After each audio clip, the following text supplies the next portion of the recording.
Nimmala Ramanaidu Palakollu TDP నుంచి పాలకొల్లుకు ప్రాతినిధ్యం వహిస్తున్న శాసనసభ్యులు ఇప్పుడు పాలకొల్లులో టీడీపీ అభ్యర్థిగా మళ్ళీ రంగంలో ఉన్నారు. రామానాయుడు గారు నమస్కారం. నమస్తే అండి. 5 ఏళ్ళు పోరాడారు, నియోజకవర్గంలో ఫైటర్ అని పేరు తెచ్చుకున్నారు. ఇప్పుడు ఆ పోరాటం ముగిసింది, ఆల్మోస్ట్ ఎన్నికల పోరాటం మొదలైంది. ఎలా ఉంది? ఖచ్చితంగా అంటే ఏదైతే ఎన్నికలు ఏవైతే ఉన్నాయో చాలా డిఫరెంట్గా, ఎందుకంటే మేము కూడా లాస్ట్ 2 టైమ్స్ ఎమ్మెల్యేగా కంటెస్ట్ చేసాం. బట్ అంతకుముందు కూడా నేను లాస్ట్ 25 ఇయర్స్ నుంచి ఎంతోమంది ఎమ్మెల్యేలకు కానీ ఎంపీలకు కానీ వాళ్ళకి తోడ్పాటుగా ఎలక్షన్స్లో నేను పనిచేసాను. ఎప్పుడూ లేనటువంటి విధంగా ఈ ఎలక్షన్ మేము చూస్తూ ఉన్నాం. అంటే ఈవెన్ జగన్మోహన్ రెడ్డి తండ్రి రాజశేఖర రెడ్డి గారి టైంలో కూడా మేము ప్రతిపక్షంలో ఉన్నట్టుగా అనిపించలేదు.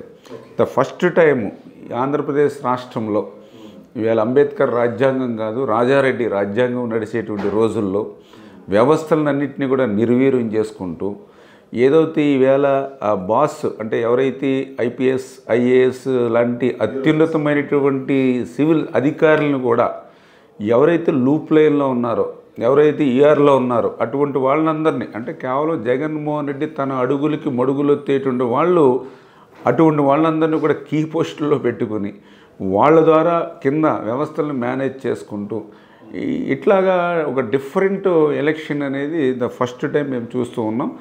కాకపోతే ఇప్పుడు నేను గమనించింది ఏంటంటే ప్రజల్లో కూడా, అంటే అతను వ్యవస్థలను మేనేజ్ చేసి ఏ రకంగా అయితే అప్రసామిక పద్ధతుల్లో ఎన్నికల్లో గెలవాలని జగన్ అనుకుంటూ ఉన్నాడో అదే రకంగా ప్రజల్లో కూడా ప్రజాస్వామ్యాన్ని బతికించుకోవాలి, ఒక్క ఛాన్స్ అని ఇస్తేనే రాజధాని లేకుండా చేశాడు, తప్పు జారి ఇంకొక ఛాన్స్ ఇస్తే రాష్ట్రమే లేకుండా చేస్తాడు అనేటువంటి భావనతో ఇవాళ ప్రజలందరూ కూడా ఉన్నారు.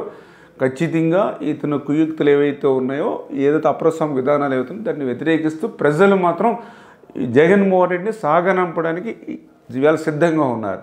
కాకపోతే దానికి తగినటువంటి రీతిలో మేము పోల్ మేనేజ్మెంటు, ఎలక్షన్ మేనేజ్మెంట్ మాత్రం పర్ఫెక్ట్గా ఎవరైతే చేసుకుంటారో ఈ 175లో వాళ్ళు 100% గెలవడానికి అవకాశం ఉంది. ఎందుకంటే ప్రజల్లో భావం ఉంది, ఈ ప్రభుత్వం మీద వ్యతిరేకత ఉంది, ఈ జగన్మోహన్ రెడ్డి మీద అసహనం ఉంది. ఎందుకంటే నేను చూశాను ఎలక్షన్ ముందు కాదు, లాస్ట్ 2-3 ఇయర్స్ నుంచి వీడు పోవాలి, వీడు రాకూడదు అని, అంటే ముఖ్యమంత్రిని సైతం వీడు వాడు అనేటువంటి భాష సామాన్యులు మహిళలు వాడుతూ ఉన్నారంటే వాళ్ళు ఎంత వ్యతిరేకత ఈ ముఖ్యమంత్రి మీద వచ్చిందనేది. కాకపోతే ఆ వ్యతిరేకతని, అసహనాన్ని ఓటు రూపంలో మరల్చి రేపు పోలిట్ బాక్సులో వేయించుకునే బాధ్యత అయితే మాది. ఇప్పుడు మీరు ప్రజల్లో తిరిగే శాసనసభ్యుడు మీరు చెప్పండి, రేపు పొద్దున్న నియోజకవర్గంలో మీ కార్యకర్తలు తిరిగి మీ ఏజెంట్లు కూర్చొని లోపల పోలింగ్ బూతుల్లో మీరు ఎలక్షన్ చేయించుకునేందుకు తగిన వాతావరణం ఉంటుంది అని ఆశిస్తున్నారా మీరు? అంటే జనరల్గా గతంలో అయితే మీరు చెప్పినట్లుగా ఎంపీడీసీ కానీ సర్పంచ్ కానీ ఇతర ఉప ఎన్నికలు జరిగినటువంటి తీరు అయితే 100% నామినేషన్ ఫామ్స్ని అడ్డంగా మన పట్టుకెళ్తే చింపేసిన పరిస్థితులు ఉన్నాయి. కొన్ని చోట్ల అయితే మనం సంతకం చేయకపోయినా కూడా ఫార్జరీ సంతకాలు పెట్టి ఆర్ఓల చేత క్యాండిడేట్ విత్డ్రా అయిపోయాడని చెప్పినటువంటి పరిస్థితులు ఉన్నాయి. కొన్ని తిరుపతి పార్లమెంట్లో నేను కూడా ఇప్పుడు ఇన్ఛార్జిగా ఉన్నప్పుడు ఏదో ముఖ్యమంత్రి సభలకు వచ్చినట్లుగా బస్సుల మీద 100 మందిని 50 మందిని బస్సులు వరుసగా వచ్చి ఓట్లేసి ఐడి కార్డులతో సృష్టించుకోవడం చూసాం. సాక్షాత్తు ఏదైతే గ్రాడ్యుయేట్ ఎమ్మెల్సీ ఎలక్షన్లో అయితే చాలా క్లియర్గా, అంటే 8వ తరగతి 6వ తరగతి కూడా ఓట్లు ఇచ్చి వాళ్ళు ఓట్లు వేయించిన విధానం చూసాం. కాకపోతే అప్పుడు ప్రజల్లో కొంత భయం ఉంది. ఎందుకంటే వీడు ఇంకా 3-4 సంవత్సరాలు అధికారంలో ఉంటాడు, మనం కాదని అంటే వ్యతిరేకిస్తే రేపు వీడు బతకనివ్వడు, ఏ శుక్రవారం వచ్చిందంటే మన ఇంటి ప్రహరీ వరకు ఒక జేసీబీ వస్తుంది, లేకపోతే ఈ పథకం రద్దు ఆ పథకం రద్దు అని వాలంటీర్స్ మనం బెదిరిస్తూ ఉంటారు అనేటువంటి భావనతో ప్రజలు చూసి చూడనట్టుగా ఆ రోజుల్లో ఉండిపోయినటువంటి పరిస్థితి.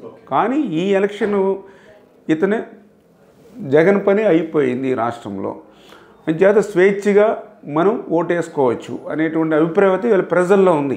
ఎందుకంటే ఆ భయం కానీ ఇవన్నీ కూడా పోయింది. ఎందుకంటే ఆ జగన్ అనే భయం దీంతో వదలగొట్టుకుంటున్నాం, ఈ ఎలక్షన్ ద్వారా అతన్ని వదలగొట్టుకుంటున్నాం.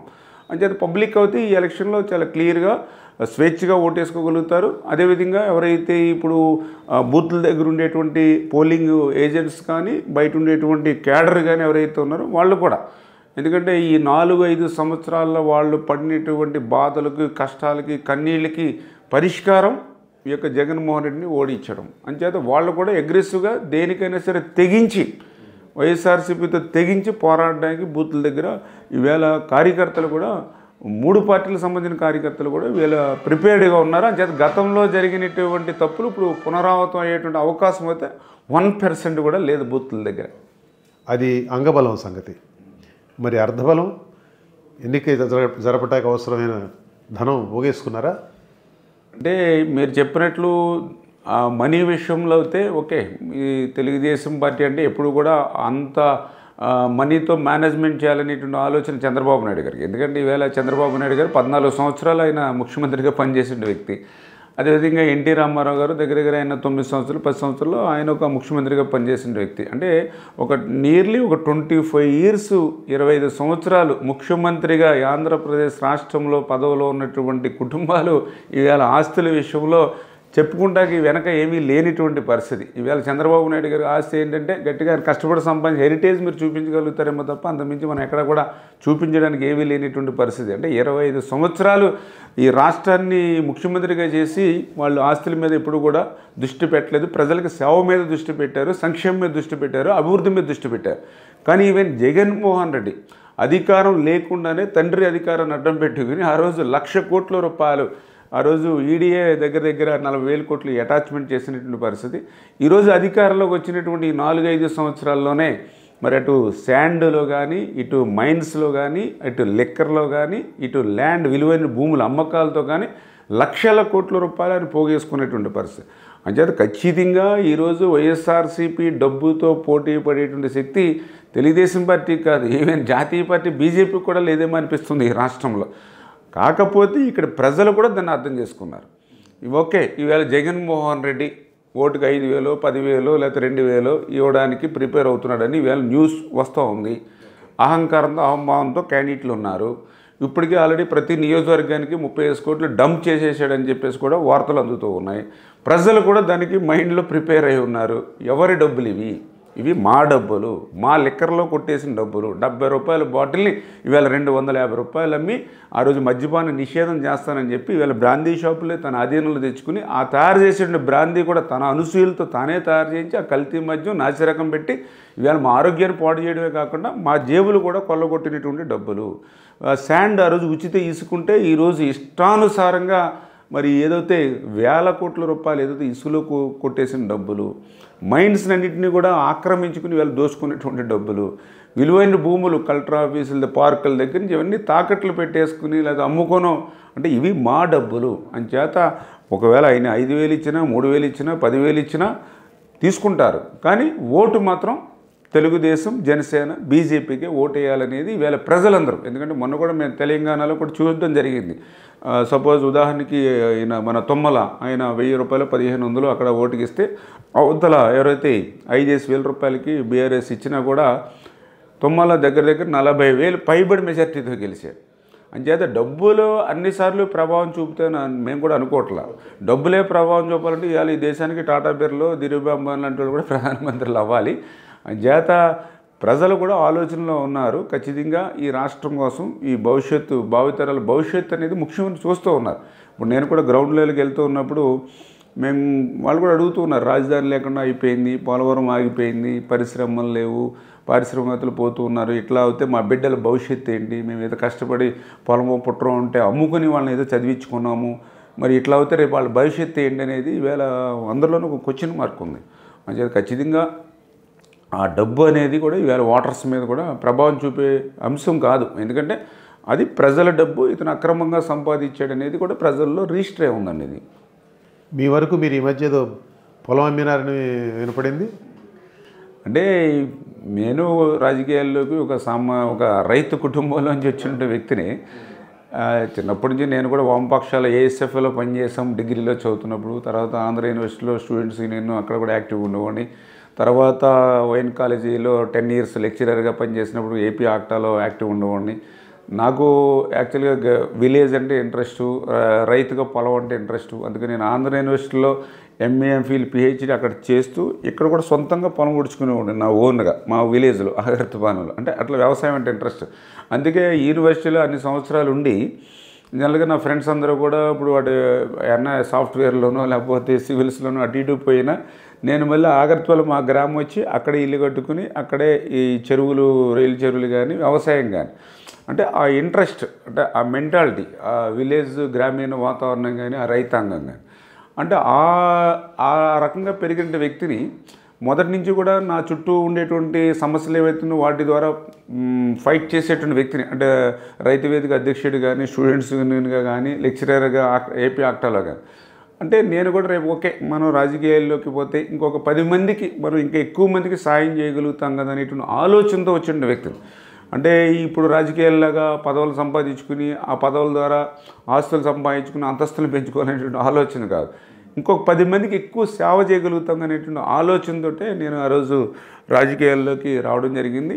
ఆ రోజు 2014 ఆ రోజు పాలకుల్లో శాసనసభ్యుడిగా, అదేవిధంగా 2019లో కూడా శాసనసభ్యుడిగా. ఇప్పుడు ఏదైతే ఆలోచనతో నేను వచ్చాను కాబట్టి 14లో నేను ఎమ్మెల్యే అయినప్పుడు ఏదైతే ప్రజలు ఆశించినటువంటి రీతిలో నేను పనిచేసి వాళ్ళు మెప్పించి, అంటే అభివృద్ధిలో కానీ, సంక్షేమంలో కానీ, సర్వీస్లో కానీ. అందుకే 19లో రాష్ట్రం అంతా ఫ్యాన్ గాలి వీచిన 18,000 ఓట్ల మెజార్టీతో పాలకుల్లో నేను గెలవగలిగానంటే ఆ యొక్క సర్వీసు. అంటే మీరు చెప్పినట్లుగా ఇప్పుడు రేపు 24లో మళ్ళీ ఎలక్షన్, అది రేపు నెక్స్ట్ మంత్ మనకి. నేను కూడా అదే చెప్తూ ఉన్నా ప్రజలకు కూడా, రేపు నన్ను ఓట్లేసి గెలిపించమనేది, నాకు పదవి ఇమ్మని కోరేది నా ఆస్తులు, నా అంతస్తులు పెంచుకోవడానికి కాదు, నా కుటుంబం కోసం కాదు. ఏదైతే ఇంకా ప్రజలకి ఇంకా బ్యాలెన్స్ పనులు ఏవైతే ఇంకా నేను చేయవలసినవి ఏవైతే ఉన్నాయో అవి కంప్లీట్ చేయడానికి మీ ఆశీర్వాదం నేను అడుగుతూ ఉన్నా. అంటే ఆ సర్వీస్ ఓరియంట్ అటువంటి వచ్చినప్పుడు రాజకీయాలు అంటే మీకు తెలియదు ఏం కాదు, ఇప్పుడు ఫైనాన్స్ కూడా ఎంతో కొంత అవసరం కూడా అవుతుంది. అటువంటి స్థితిలో నేను యాక్చువల్గా 2014 వచ్చే టైంకి నాకున్నటువంటి ఆస్తులు ఇప్పుడు ఇంచుమించుగా ఒక 30-40% పోగొట్టుకున్నా. 30-40%. ఇది ఒక 10 ఎకరాలు 12 అమ్ముకున్నాం. తర్వాత మొన్న మళ్ళీ ఇప్పుడు ఈ ఎలక్షన్కి ఈ మెయింటెనెన్స్ కోసం ఒక 4 ఎకరాలు మళ్ళీ ఇప్పుడు అమ్ముకున్నాం. ఏదైతే విలువైనటువంటి స్థలాలు 8 సైట్లు అమ్ముకోవడం జరిగింది. సరే ఏంటంటే మనము మనం తినడానికి, మనం ఉండడానికి మనకి ఎంత అవసరమో అంత ఉంటే చాలులే అనేటువంటి భావంతో ఉండేటువంటి వ్యక్తులను మంచిగా ప్రజలకు సర్వీస్ చేయాలనుకున్నప్పుడు కొంత మన వ్యక్తిగతంగా కూడా లాస్ అవుతున్నటువంటి పరిస్థితి కూడా నేను చూస్తూ ఉన్నా. డబ్బు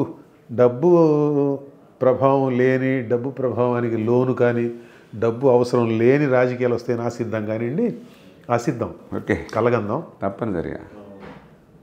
మీరు ఈ జగన్ ప్రభుత్వం వచ్చిన తర్వాత అన్న క్యాంటీన్లు మూసేసింది రాష్ట్ర వ్యాప్తంగా. పాలకొల్లు మీరు అప్పటి నుంచి ఇప్పటివరకు కంటిన్యూగా అన్న క్యాంటీన్ నడుపుతూనే ఉన్నారు. అనేక చోట్ల టీడీపీ నాయకులు అన్న క్యాంటీన్లు, వేరే ఇతర ప్రాంతాల్లో అన్న క్యాంటీన్లు మొదలు పెడితే ప్రభుత్వం వాటిని నడపనివ్వాల. మీ దగ్గర మిమ్మల్ని నడపనివ్వడం ఆశ్చర్యంగా ఉంది. ఎలా సాధించారు? అంటే అది కూడా అంటే మీరు చెప్పినట్లుగా ఆ రోజు 2019లో జగన్ ప్రభుత్వం వచ్చిన తర్వాత ఏదైతే అన్న క్యాంటీన్లు మూసేసిన రోజుని నేను కూడా అన్న క్యాంటీన్ దగ్గరికి వెళ్ళి ఆ రోజు అది క్లోజ్ చేసిన రోజుని అంటే నిరసన తెలియజేయడానికి వెళ్ళి అన్న క్యాంటీన్ దగ్గరికి. కానీ పాపం ఎప్పటిలాగానే తెలియక చాలామంది 200-300 మంది వచ్చారు భోజనాలు ఉంటాయని చెప్పి. క్యాంటీన్ మూసేసి ఉంటే వాళ్ళందరూ నిరాశ నిస్పృహలతో వెనక్కి తిరిగి వెళ్తూ ఉంటే నాకు చాలా బాధ అనిపించి అప్పటికప్పుడు టెంట్లు తెప్పించి ఆ అన్న క్యాంటీన్ ఎదురు టెంట్లు వేసి టేబుల్స్ తెప్పించి 5-6 హోటల్స్ నుంచి ఎంత భోజనాలు ఉంటే ఒక 50-100 ఎంత ఉంటే అంత ప్యాక్ తెప్పించి వాళ్ళకి భోజనం పెడితే నిజంగా వాళ్ళ కళ్ళల్లో వాళ్ళ తృప్తి, ఆనందం చూసి అరే ఇదే రకంగా మనం కంటిన్యూ చేద్దాం అనేటువంటి ఆలోచన వచ్చి దాన్ని ఆ రోజు నుంచి ఈ రోజు వరకు కూడా ఒక కోవిడ్ లాక్డౌన్ టైంలో ఆ పీరియడ్ ఒక 4 నెలలు 5 నెలలు లాక్డౌన్ టైంలో తప్ప కంటిన్యూషన్ చేసుకుంటూ వచ్చాం. అంటే దానికి కూడా సరే మేము అంత సమర్థురం కాదు రోజు పెట్టాలంటే, నేను కూడా అందుకనే ఎవరైతే దాతల సహకారం అంటే నేను కూడా దానికి ఇప్పుడు ఒక మ్యారేజ్ డే ఉంది, ఒక మన ఫ్రెండ్స్ని కానీ నాకు రిలేషన్స్ కానీ నా మిత్రులు కానీ అందరినీ రిక్వెస్ట్ చేశాను. ఒక బర్త్డే ఇప్పుడు ₹1,00,000 2 లక్షలు తగలేసే వాళ్ళు ఉన్నారు, ఒక మ్యారేజ్ డే ఉన్నారు, వాళ్ళంతమంది ఖర్చు పెట్టేవాళ్ళు ఉన్నారు.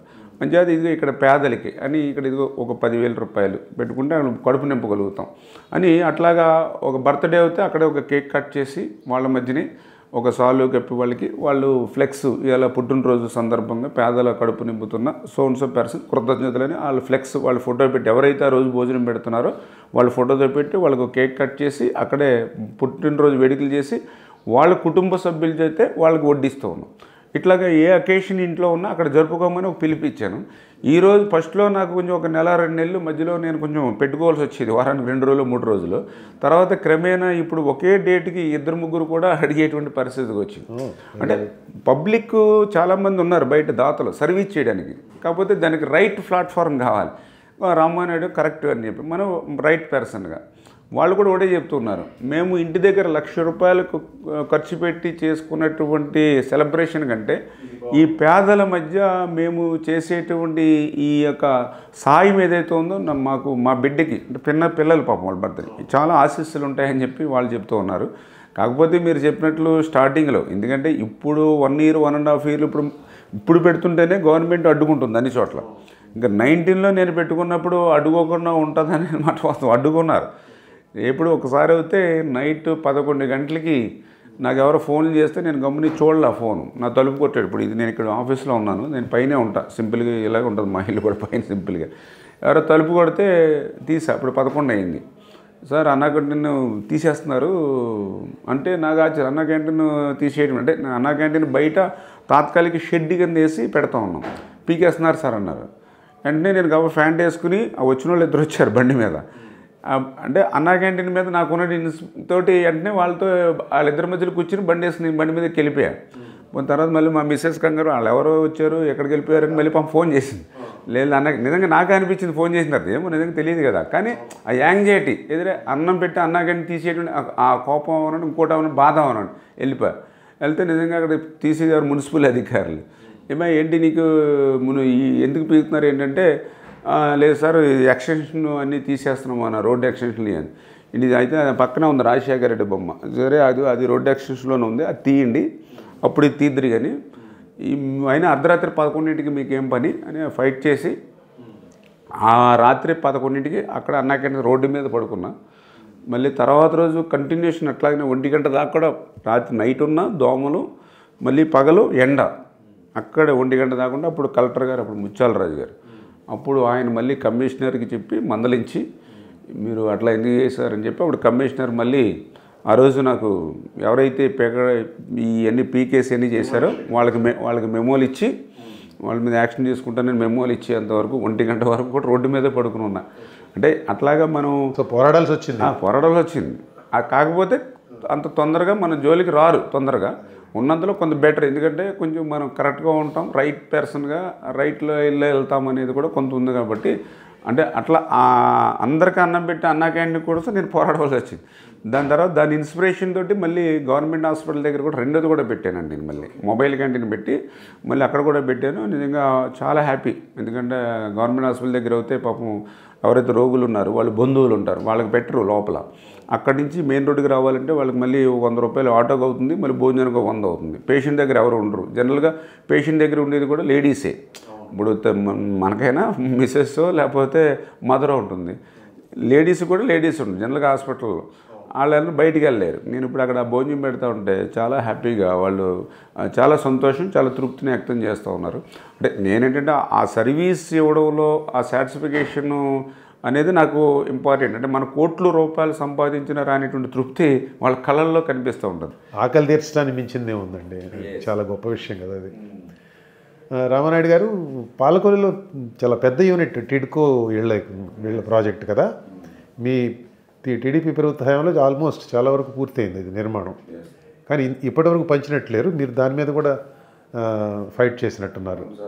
అదే ఆ రోజు ఏంటంటే పేదల కళ, మహిళల కళ నెరవేర్చాలని చెప్పేసి ఆ రోజు చంద్రబాబు నాయుడు గారు రాష్ట్ర వ్యాప్తంగా 8 లక్షలు టిడ్కో ఇల్లును ఆయన ప్రారంభిస్తే, ఆ రోజు యాక్చువల్గా మాది పాలకొల్లులో లేదు, ఎందుకంటే అమృత్ పట్టణాలకి ఇచ్చారు కేంద్ర ప్రభుత్వం అందరికీ ఇల్లు పథకంలో. అది అమృతిలో లేకపోతే అప్పుడు నేను వెంటనే మళ్ళీ చంద్రబాబు నాయుడు గారితో మాట్లాడి, ఆ రోజు వెంకయ్యనాయుడు గారు పట్నాభివృద్ధి శాఖ మంత్రి కేంద్రం, ఆయనతో మాట్లాడించి మేము శాంక్షన్ తెచ్చుకున్నాం. ఇమీడియట్లీ వితిన్ 1.5 ఇయర్లో 2017లో స్టార్ట్ చేసామండి. 19కి 90% మేము పూర్తి చేసాం. ఇంకొక 3 నెలలు ఆగుంటే వాళ్ళందరూ కూడా ఇళ్లలోకి వెళ్ళిపోయి ఉండేవారు. దురదృష్టం ప్రభుత్వం మారింది. 5 సంవత్సరాలు అయింది. ఒక్క అరబస్తా సిమెంట్ లేదు, ఒక్క రూపాయి ఖర్చు పెట్టలేదు. పాపం నేను ఆ వార్డుల్లో తిరుగుతున్నప్పుడు వాళ్ళందరూ కష్టాలు, వాళ్ళ కన్నీళ్ళు. నిజంగా కోవిడ్ టైంలో మాకు పనులు లేవు, మేము పస్తులు ఉంటూ ఉన్నాం, మా ఇల్లు మాకు ఇచ్చుంటే కనీసం అద్దె మిగిలి ఉండేది అనేటువంటి వాళ్ళ బాధలు ఇవన్నీ చూసి వాళ్ళ తరపున చాలా గట్టిగా నేను ఫైట్ చేశా. ఏదో ముందు పోస్ట్ కార్డుల ఉద్యమం, సత్యాగ్రహ దీక్షలు, మహాపాదయాత్రలు, మున్సిపల్ ఆఫీస్ దగ్గర 36 గంటలు దీక్ష, అదేవిధంగా ఏదైతే టిట్కో ఇళ్ళ దగ్గర నుంచి అసెంబ్లీకి మొండు టెండలు 240 కిలోమీటర్లు మొండు టెండలు అసెంబ్లీకి సైకిల్ మీద వెళ్ళి, అంటే ఆ రకంగానే అసెంబ్లీలో టిట్కో ఇళ్ళ మీద ఆ జగన్మోహన్ రెడ్డి మనసు ఏమైనా కరుగుతుందేమో అనే ఉద్దేశంతో. అదేవిధంగా ఈరోజు కూడా ఉదయం 5 గంటలు లేచి నెలకి 2 సార్లు ఇంటింటికి సైకిల్ మీద వెళ్ళి న్యూస్ పేపర్ వేస్తాను. అంటే ఇంటింటికి వెళ్ళి న్యూస్ పేపర్ వేసేది నాకు ఆదాయం గురించి కాదు, ఏంటంటే ఎందుకు ఒక ఎమ్మెల్యే ఇంటింటికి వెళ్ళి సైకిల్ మీద పేపర్ వేస్తా ఉన్నాడు. ఓహో, అంటే నాకు బోర్డు ఉంటుంది ఎదుర సైకిల్ ఫ్రంట్, ఈ టిట్కో ఇళ్ళ మీద, అవుట్ సైడ్స్ మీద, ఓ ఇలాగ అద్దె బాధలు, ఈ మహిళల కన్నీళ్ళు, ఈ కష్టాలు ప్రభుత్వానికి తెలియజేయాలని. అంటే ఉదయాన్నే 5 గంటలు లేచి నేను ఇంటింటికి తిరిగి సైకిల్ మీద పేపర్ వేసేది కనీసం ఆ తాడేపల్లిలో మొద్దు నిద్రపోతున్నటువంటి జగన్మోహన్ రెడ్డి ఏదైనా ఈ రకంగా నిద్రలేసి ఈ సమస్యను ఏమైనా పరిష్కరిస్తాడేమో. అంటే ఈ రకంగా పరిష్కారం చేసుకుంటూ వచ్చాం. దురదృష్టవశాత్తు ఆ ఇల్లు వాళ్ళకి ఇవ్వకపోగా ఆ ఇళ్ళు మీద మళ్ళీ జగన్మోహన్ రెడ్డి అప్పు తెచ్చుకున్నాడు. ఇంత అన్యాయం అంటే ఇప్పుడు నా పాలకులకు సంబంధించి 180 కోట్ల రూపాయలు వాళ్ళకి అన్ని పట్టాలన్నీ కూడా బ్యాంకులో తాకట్టు పెట్టి 180 కోట్ల రూపాయలు ఓన్లీ నా పాలకుల నుంచి జగన్మోహన్ రెడ్డి తాకట్టు పెట్టుకుని అప్పు తెచ్చుకున్నాడు. ఇప్పుడు దాని మీద లోన్ తీసుకోవాలని అంటే కట్టినోళ్ళు మేమైనా తీసుకోవాలి, లేదంటే పాపం ఇల్లు ఎవరైతే వచ్చిందో వాళ్ళు పెళ్లి కోసమో లేదా ఇంజనీరింగ్ సీటు కోసమో ఏదైనా అవసరం వస్తే వాళ్ళు తెచ్చుకోవాలి బ్యాంక్ అప్పు. కానీ కట్టింది మేము తెచ్చుకోలేదు, ఇల్లు గలవాళ్ళు వాళ్ళు తెచ్చుకోలేదు. మధ్యలో ఈ జగన్మోహన్ రెడ్డి పట్టుకుని పోయాడు 180 కోట్లు. పోనీ పట్టుకెళ్ళిన వాడు పోనీ అందులోంచి నాకు తెలిసి ఇంకొక 30 కోట్లు పెడితే మాకు కంప్లీట్ అయిపోతాయి ఆ 10%. వీళ్ళ దగ్గర తీసుకున్న 180 కోట్లలో కనీసం 30 కోట్లు కూడా వెనక్కి ఇచ్చేటువంటి మనస్తత్వం కూడా ఆయనకి లేదు. ఇంత దారుణం, ఎంత అన్యాయం. ఇంకా ఎంత అన్యాయం అంటే ఇప్పుడు వాళ్ళకి ఇల్లు ఇవ్వాల, కానీ వాళ్ళకి నోటీసులు వస్తూ ఉన్నాయి, ఏది మీరు అప్పు కట్టమని చెప్పి. ఆ నోటీసులు ఇస్తుంటే వీళ్ళు కట్టలేకపోతున్నారు. వాళ్ళకి అక్కడ మొండి బకాయిదారులుగా చూపిస్తున్నాడు బ్యాంకులో. దాంతో వాళ్ళు సివిల్ స్కోర్ పడిపోతూ ఉంది. రేపు పొద్దున వాళ్ళ పిల్లలకి ఎడ్యుకేషన్ లోన్ కానీ, కార్ లోన్ కానీ, హౌస్ లోన్ కానీ ఏదీ రాదు వాళ్ళది. అంటే ఇల్లు తాకట్టు పెట్టి వీళ్ళ జీవితాన్ని నాశనం చేశాడు, మొండు బకాయిదారులుగా చూపించి వాళ్ళ పిల్లల భవిష్యత్తును కూడా నాశనం చేశాడు. అందుకే మొన్న చంద్రబాబు నాయుడు గారు మొన్న మా పాలకుల్లో వచ్చినప్పుడు కూడా చాలా క్లియర్గా ఆయన చేత మాట్లాడించాం. ఏదైతే రేపు శ్రావణ మాసం, అంటే రేపు ఆగస్టులో వచ్చేటువంటి శ్రావణ మాసంలోనే అందరినీ ఇళ్ళకి పంపించేటువంటి బాధ్యత నేను తీసుకుంటానని చెప్పి చంద్రబాబు నాయుడు గారితో చెప్పించాం. రెండోది, బ్యాంకులతో సంబంధం లేకుండా, అప్పుతో సంబంధం లేకుండా ఉచితంగానే ఆ ఇల్లు ఇచ్చే బాధ్యత తీసుకుంటామని కూడా మన మీటింగ్లో చెప్పాం. దాంతో వాళ్ళందరూ కూడా కొంచెం ధైర్యం వచ్చింది. వాళ్ళలో కూడా మళ్ళీ ఒక ఆత్మవిశ్వాసం, ఓకే రేపు మన తెలుగుదేశం, జనసేన, బీజేపీ ప్రభుత్వం వస్తే మనందరం కూడా ఇళ్లలోకి వెళ్తాము, మళ్ళీ ఉచితంగానే ఇళ్లలో ఉండగలుగుతాము అనేటువంటి భావన. దీంతోపాటు ఇంకా మౌలిక వసతులు కూడా, ఇంకా అక్కడ అంగన్వాడీ, స్కూల్స్, రైతు బజార్లు, ఏటీఎంలు, బ్యాంకులు, ఏదైతే బ్రిడ్జ్, ఇవన్నీ కూడా ఉన్నాయి. ఇవన్నీ కూడా పూర్తి చేసి 100% ఒక మంచి సిటీ మాదిరిగా దాన్ని తీర్చిదిద్దుతాం. ఆ కాన్ఫిడెన్స్ కూడా వాళ్ళందరిలో కూడా టిట్కో ఇళ్ళలో లబ్ధిదారుల్లో కూడా ఉంది. వాళ్ళందరూ కూడా రేపు తెలుగుదేశం, జనసేన, బీజేపీ ప్రభుత్వం కోసం ఎదురు చూస్తూ ఉన్నారు. ఎన్టీఆర్ టిట్కో ఇళ్ళ దారులందరూ కూడా. మీరు ఎప్పుడు ప్రజల మధ్య ఉండే ఎమ్మెల్యేగా పేరు తెచ్చుకున్నారు ఆంధ్రప్రదేశ్లో. ఆ విధమైన మమేకం కావడం వలన మీకు ఎప్పుడన్నా ఇబ్బంది ఎదురైందా? ఏదన్నా తీవ్రమైన ఇబ్బంది ఇప్పుడు ఎదురైందా? అంటే ఇబ్బంది అంటే మీరు చెప్పినట్లుగా కుటుంబం అంటే ఏదో నేను, నా భార్య, నా పిల్లలు, మేము నలుగురే కుటుంబంగా ఎప్పుడు భావించను. నా నియోజకవర్గంలో ఉన్నటువంటి ప్రజలందరూ ఒక కుటుంబంగానే నేను భావిస్తాను. దానివల్ల ఏంటంటే లైఫ్కి ఒక్కోసారి ప్రమాదాలు ఏర్పడుతూ ఉంటాయి. సపోజ్ కోవిడ్ వచ్చింది, కోవిడ్ వస్తే ఇంట్లోంచి బయటికి వెళ్ళే పరిస్థితి లేదు. ఆ రోజుల్లో కూడా నేను నా కుటుంబాన్ని వదిలేసి నేను పైన ఒక రూమ్ ఉంటే సెపరేట్గా, ఆ రూమ్లో 50 రోజులు రూమ్లో నేను ఒక్కళ్ళనే ఉండి. ఎందుకంటే మా అబ్బాయి కొంచెం మస్కులర్ డిస్ట్రఫీ, బెడ్ మీద ఉంటాడు, వ్యాక్సిన్ ఇవ్వలేదు, వీళ్ళిద్దరూ లేడీస్, మళ్ళీ ఇబ్బంది వస్తుందని ఉద్దేశం. ఎందుకంటే నేను కోవిడ్ పేషెంట్ దగ్గరికి వెళ్తూ ఉన్నాను, క్వారంటైన్ కేంద్రాలకు వెళ్తూ ఉన్నాను, కోవిడ్ హాస్పిటల్ దగ్గరికి వెళ్తూ ఉన్నాను. నేను డైరెక్ట్గా అంటే ఇంట్లోంచి వీధిలోకి తిరగలేనటువంటి పరిస్థితుల్లో నేను ఎవరి దగ్గర పోతూ ఉన్నా, కోవిడ్ పాజిటివ్ పేషెంట్ ఇంటికి వెళ్తూ ఉన్నా. కోవిడ్ హాస్పిటల్ దగ్గరికి వెళ్తా ఉన్నా. అందుచేత నేను సెపరేట్గా రూమ్లో ఉండి నా కంచం నేను కడుక్కుని, నా టవల్ నేను ఉదుక్కుని, నేను సైకిల్ వేసుకుని ఊరు వాడ తిరిగి ప్రతి పాజిటివ్ పేషెంట్ ఇంటికి వెళ్ళి వాళ్ళకి ఏదో 10 రకాల సరుకులు బలమైన ఆహారం ఇచ్చి వాళ్ళకి ఒక ధైర్యం చెప్పి. ఎందుకంటే నేను చాలామంది పేషెంట్స్ని జాయిన్ చేసేవాడిని ఆ రోజు. ఎందుకంటే నాకు పాపం చాలామందితో పరిచయాలు ఉండడం వల్ల చాలా హాస్పిటల్ దగ్గర 40-50 హాస్పిటల్స్ నా రోజు గ్రిప్లోకి తీసుకుని, ఎందుకంటే అప్పుడు బెడ్స్ లేవు, ఆక్సిజన్ లేదు, రెమ్డెసివిర్ ఇంజెక్షన్స్ లేవు. నిజంగా ఆ ఇంజెక్షన్ 5 డోసులు అంటే 3 లక్షలు 5 లక్షల రూపాయలు కూడా బ్లాక్లో అమ్మేటువంటి పరిస్థితి దుస్థితి. అసలు ఈ జగన్మోహన్ రెడ్డి ఫెయిల్యూర్ అసలు అందులో ఆ విషయంలో. అటువంటి టైంలో నేను పాలకొల్లు, నరసాపురం, భీమవరం, ఏలూరు, విజయవాడ, వైజాగ్, హైదరాబాదు ఇట్లా 40-50 హాస్పిటల్ పెట్టుకుని జాయిన్ చేసేవాళ్ళు పేషెంట్ని వాళ్ళ పరిస్థితిని బట్టి, ఎక్కడ బెడ్ ఉంటే అక్కడ. పొద్దున్నే 9ంటికి మాట్లాడేవాడిని, బాగున్నాను ఇప్పుడే టిఫిన్ చేశానని చెప్పారు. 10:30 ఫోన్ చేసి చనిపోయాడంటే ఆశ్చర్యం అనిపించేది. ఏంటంటే ఆ పక్క బెడ్ మీద ఉన్న వాళ్ళు ఎవరో ఒకళ్ళు హార్ట్ అటాక్ సడన్గా వచ్చి చనిపోతే, భయంతో చనిపోతే వీళ్ళు ఆ భయంతో వీళ్ళు చనిపోయే పరిస్థితి.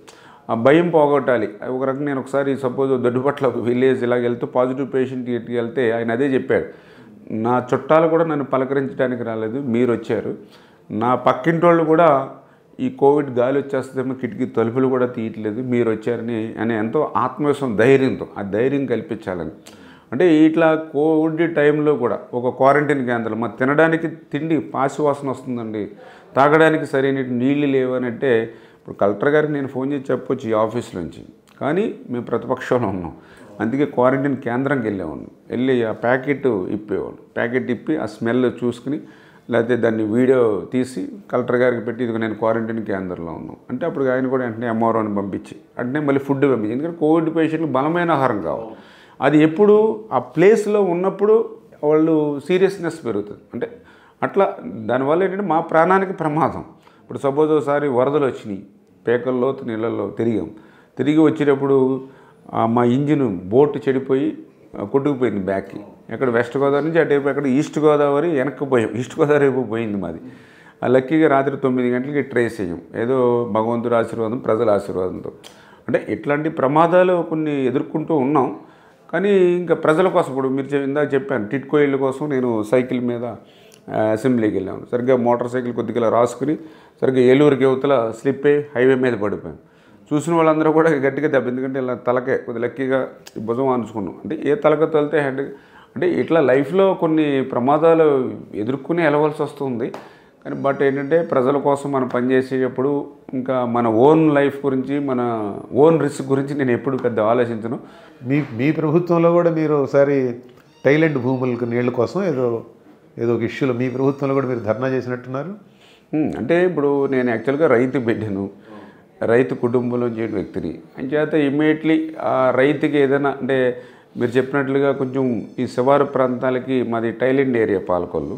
అప్పుడు కూడా ఇటువంటి నీటి ఎదురు ఇబ్బంది వచ్చినప్పుడు ఏదైతే నేను కూడా పొలం గొట్లని అక్కడే కాలగొట్లని మంచం వేసుకుని ఆ వంతుల మీదే పడుకుని ఆ వంతుల వారి విధానాన్ని సక్రమంగా అమలు చేసి అర్ధరాత్రులు సైతం తిరిగి ఆ రోజు కలెక్టర్లు కానీ మంత్రులు కానీ మానిటరింగ్ చేసుకుని అట్లాగా మనం ఎప్పుడూ కూడా అధికారంలో ఉన్నాము అనేటువంటిప్పుడైనా ప్రతిపక్షంలో ఉన్నప్పుడైనా ప్రజల పక్షాన ఉండాలనేటువంటి ఆలోచనతో పనిచేసేవాళ్ళం. అంచేత ఆ రోజు కూడా అక్కడే మంచం వేసుకుని అక్కడే పడుకుని కూడా వర్క్ చేసిన రోజులు ఉన్నాయి. రైతు అనేది నాకు ఎప్పుడు కూడా ఫస్ట్ ప్రయారిటీ. జగన్మోహన్ రెడ్డి గారి 5 ఏళ్ల పాలనలో ప్రతిపక్ష సభ్యుడిగా శాసనసభ్యుడిగా ఏదైనా నిరసన కార్యక్రమాలు చేయడానికి కానివ్వండి, ఇతరత్ర ఏదన్నా బయటికి వెళ్ళాలంటే కూడా బయటికి వెళ్ళనీయకుండా గవర్నమెంట్ దమన నీతి అమలు చేసింది కదా. మీ దగ్గర కూడా అది ఎక్కువగానే అమలైందా? బాగా. మేము ఆల్రెడీ హైకోర్టులో కూడా మేము రిట్ పిటిషన్ కూడా వేసుకున్నాం. ఎందుకంటే ఇట్లా ఇంట్లోంచి బయటికి పోకుండా నా రైట్స్ని హరిస్తూ ఉన్నారు. నాకు fundamental right as an MLA. ఇప్పుడు మీరు చెప్పినట్లుగా నీళ్ళు అందట్లేదు చాలా దగ్గర, నేను వెళ్ళాలి. ఎవరో హాస్పిటల్స్ సరిగ్గా వైద్యం అందట్లేదు, నేను వెళ్ళాలి. ఎక్కడ వాటర్ కుళాయి నీరు రావట్లేదు, నేను పోవాలి. అట్లా నేను పొద్దుటే న్యూస్ పేపర్ వేసి వాడి కంటే ముందు పోలీసుడు వచ్చి ఉంటున్నాడు గేటు దగ్గర. ఇటువంటి పరిస్థితి ఉంటే మేము ఎట్లా పని చేయగలుగుతాం? నేను అదే అడిగా. నన్ను ఎమ్మెల్యేగా ప్రజలు గెలిపించింది టీఏడీఏలు జీతాలు తీసుకోవడానికి కాదు, ప్రజల సేవ చేసుకోవడానికి. నేను ఏదే సర్వెంట్ అంటే నన్ను ఎట్లా ఆపుతారు మీరు అని చాలా ఫైట్ చేసుకున్న రోజులు ఉన్నాయి. వాళ్ళతో అయినా సరే వాళ్ళు తోసుకుని ఇంకా వ్యాన్లో పడేసి కుక్కేసి ఒక 7-8 పోలీస్ స్టేషన్లు తిప్పి వాళ్ళు పెట్టినటువంటి ఇబ్బందులు అయితే ఇంకా చెప్పవలసిన అవసరం లేదు. చాలా అసలు ఎన్ని పోలీస్ స్టేషన్లు తిప్పి అవి కూడా గుంతల రోడ్లలో తిప్పి నొడలు ఎరగొట్టి అసలు చాలా టార్చరు. కాకపోతే ఇంకా ప్రజలను ఒకటే దృష్టిలో పెట్టుకున్నాం. ఎన్నోసార్లు రక్తం ఓడినటువంటి రోజులు కూడా లాంటి దెబ్బలకి అలాగే ఎన్నో ఎదుర్కొన్నాం. కాకపోతే కొంత న్యాయస్థానాలను ఆశ్రయించి కొంతమేర ఏంటంటే వాళ్ళకి ఎస్పీలకో లేదా డీజీపీలకో లేదా కలెక్టర్లకో కొంత నోటీసులు వచ్చి ఎక్స్ప్లెనేషన్లు తీసుకోవడం వీటి ద్వారా కొంతవరకు కంట్రోల్ ఉండేది. కానీ మొత్తం పబ్లిక్తో మాత్రం కనెక్టివిటీ లేకుండా మాత్రం చాలా ఎక్కువ వీళ్ళు చేస్తూ ఉండేటువంటి పరిస్థితి. అలా ఫండమెంటల్ రైట్స్ని అన్నింటిని కూడా హరించేటువంటి పరిస్థితి. ఆఖరికి సింగిల్గా వెళ్తానన్నా కూడా యాక్సెప్ట్ చేయలేనటువంటి పరిస్థితి. సింగిల్గా నడిచి వెళ్తాం సింగిల్గా అన్నా కూడా అడ్డుకుని మరి ఇంట్లోకి తీసుకొచ్చో లేదా పోలీస్ స్టేషన్లో తీసుకెళ్ళి అరెస్ట్ చేసేటువంటి పరిస్థితి వస్తుంది. అందుకని అంటున్నాను ద ఫస్ట్ టైం ఈ దిస్ టైప్ ఆఫ్ అడ్మినిస్ట్రేషన్ ఈ జగన్మోహన్ రెడ్డి పాలనలోనే మొట్టమొదటిసారిగా చూసాం. ఇప్పుడు మేము ఏదైనా ఇప్పుడు ఒక ధర్నాకి పిలిపించాము, లేదా ఒక ముట్టడికి పిలిపించాము, ఒక రాస్తారోకి పిలిపించాము, ఒక దిష్టి బొమ్మను తగలేస్తున్నాం, ఓకే అరెస్ట్ చేసుకోవచ్చు, లేకపోతే హౌస్ అరెస్ట్ చేయొచ్చు, లేదా పోలీస్ స్టేషన్ తీసుకెళ్ళచ్చు. కానీ నేనేదో మామూలుగా ఇప్పుడు చంద్రబాబు నాయుడు గారు విశాఖపట్నం వెళ్తూ ఉన్నారు విజయవాడ నుంచి, ఆయన రోడ్ది. మేము ఇక్కడి నుంచి వెళ్తే ఇక్కడ తణుకులో మమ్మల్ని అరెస్ట్ చేస్తే ఇప్పుడు యాజ్ ఏ డిప్యూటీ లీడర్ని ఆయన కలవడానికి ఇబ్బంది ఏముంటుంది? ఒకవేళ లేకపోతే మేము పార్టీ ఆఫీస్కి విజయవాడ ఇప్పుడు మొన్న అరెస్ట్ చేసి ఇప్పుడు ఆయన జైల్లో ఉన్నారు. మేము యాజ్ ఏ డిప్యూటీ లీడర్గా మంగళగిరి పార్టీ ఆఫీస్కి వెళ్తాం, మా రైట్. ఎందుకంటే లీగల్గా ఏదైనా హెల్ప్ చేయాలా లేదా ఇంకోటి ఏమైనా అవసరం ఉంటుందా, పార్టీగా మేము డిసిషన్ తీసుకోవాలి. నిరసన తెలిపేందుకు, నిరసన ప్రదర్శన చేసేందుకు బయటికి వెళ్ళడానికి కూడా మీకు హక్కు ఉంది. దాన్ని కూడా కట్టేలు చేయడానికి వీలు లేదు. మామూలుగా మీ పర్సనల్ కదలికల సంగతి అసలు చెప్పాల్సిన పని లేదనుకోండి. చాలా అన్యాయకరమైనటువంటి పరిస్థితి. అందుకే అంటే ఇటువంటి పాలనకు ముగింపు కలుగుతుంది. ఈ 5 సంవత్సరాలు చాలా తొందరగా పూర్తయిపోయినాయని అనిపిస్తుంది. రేపు పొద్దున్న మీరు ప్రభుత్వంలోకి వస్తే, మరలా కూటమి ప్రభుత్వంలోకి వస్తే ఇదే అంటే you will pay by the same coin ఇట్లాంటివి చేస్తారా మీరు కూడా, ప్రతిపక్షానికి స్పేస్ లేకుండా?